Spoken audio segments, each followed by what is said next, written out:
JMU had one of the youngest teams in the nation last season. This year's team still doesn't have any seniors. How much will they benefit from the experience that they gained a year ago?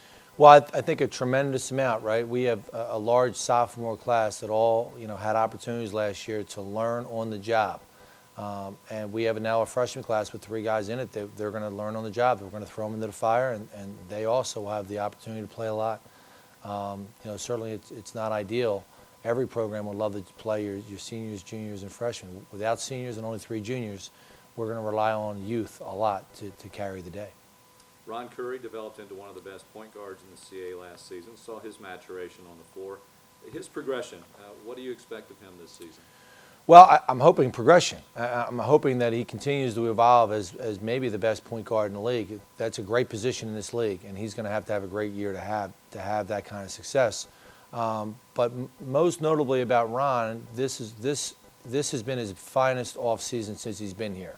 I think he's paid particular attention to offseason skill development, which I'm not sure he did as a freshman. Started 13 games, and as young players who play a prominent role in a successful team, because that was an NCAA tournament team, he didn't pay as much attention to the details of getting better skill-wise.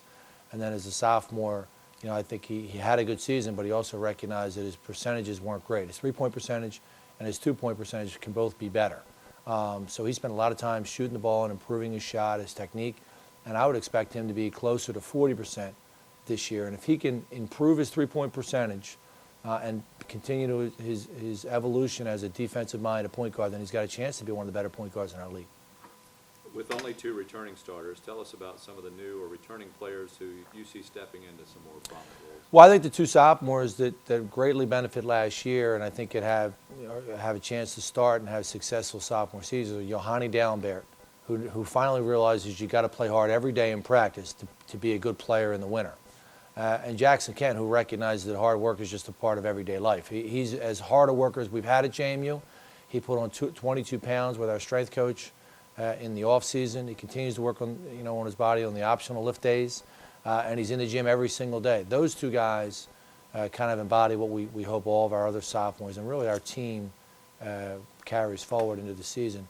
We have 3 freshmen that are going to impact our team, and they'll all play. Hari Hall is the most talented, probably because he's nearly 6'7", he's 225 pounds, he's physically ready, and he's not ready yet for the same reason that Johanny wasn't ready a year ago, but we played Johanny anyway, is that what you need to do on an everyday basis. He hasn't learned that yet. Dante Sterling's getting an opportunity on the wing, and Joey McClain is going to have a significant impact on our team, both at the offensive and defensive end. He's a really good player, and I think that he has pleasantly surprised everybody on our staff and all of his teammates with his acumen on the court already. And then Winston Gray is a junior college guard that's going to help us at both ends of the court. The keys for the Dukes to be successful? Well, all coaches talk about this, but we need to create some offense from our defense, and it's much easier said than done. But we have to do it because we don't have a go-to guy yet in the low post. We don't get a lot of lane scoring. So I think what we've got to do is become a significantly different defensive team. For the first time, we're going to play a little bit different defensively. We're going to be very disruptive in the half-court sets, trying to deny passes across the width of the floor. And we're going to try and get deflections and steals and maybe even turn that into a full-court defense. And I think the second thing, obviously, from a coach's perspective and our players understand this, we have to significantly shoot the ball better than we did a year ago. And I thought we were as poor a shooting team as the CA had last year, and our guys have worked really hard to improve that aspect of their games. Last year, the first year the CA basketball championship was here in Baltimore. Your impressions of year 1, and what's the potential for it to thrive here in this city?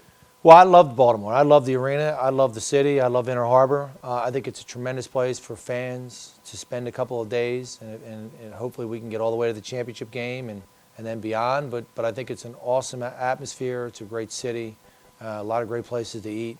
We're hoping to stick around for a real long weekend and continue to improve as a team and enjoy all the benefits of Baltimore. Thank you very much, Coach. Thank you.